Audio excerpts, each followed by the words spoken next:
அநேக ஆலயங்கள்ல நற்கருணை பேழைக்கு முன்னாடி யாரும் இல்லாம, நற்கருணை ஆண்டவரோட யாரும் இல்லாம, கைவிடப்பட்ட நற்கருணை பேழையாக, கைவிடப்பட்டவராக இயேசு இருக்கிறார். இதுதான் பெரிய வேதனை அவருக்கு. புனித மார்கரெட் மேரி அலகாக்கா தான் சொன்னார், என்னை கண்டுகொள்ளாமல் என்னை கைவிட்டு எனக்கு வேதனையை கொடுக்கிறார்கள்.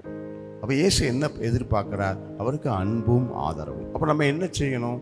இந்த ஜூன் மாதத்துல எங்கே நற்கருணை பேழை இருக்கிறதோ அங்கே அவரோடு இருக்கணும். எவ்வளவு நேரம்னாலும் பரவாயில்ல.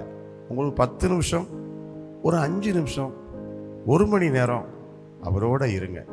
அவருக்கு அதுதான் தேவை, எதிர்பார்க்கிறார். அவருடைய பிள்ளைகள் அவரோட இருக்கணும். அப்ப இன்றைக்கு இயேசு நற்கருணை பேழையிலே இருக்கிறார். கைவிடப்பட்டவராய் அந்த ஊர்ல இருப்பாரு, யாருமே போக மாட்டாங்க. திருப்பலிக்கு போனதுக்கு அப்புறம் அவர் எட்டியே பார்க்க மாட்டாங்க. அப்போ கைவிடப்பட்ட நற்கருணை பேழையில இதயத்தின் அன்போடு இயேசு ஏங்கி கொண்டிருக்கிறார். நான் அவரிடம் போவேன், நான் அவருக்கு ஆறுதலாய் இருப்பேன், அவரோடு நேரம் செலவழிப்பேன், அவர் பேசுவதை கேட்பேன், நானும் அவரோடு பேசுவேன், அவரை நான் அன்பு செய்வேன்.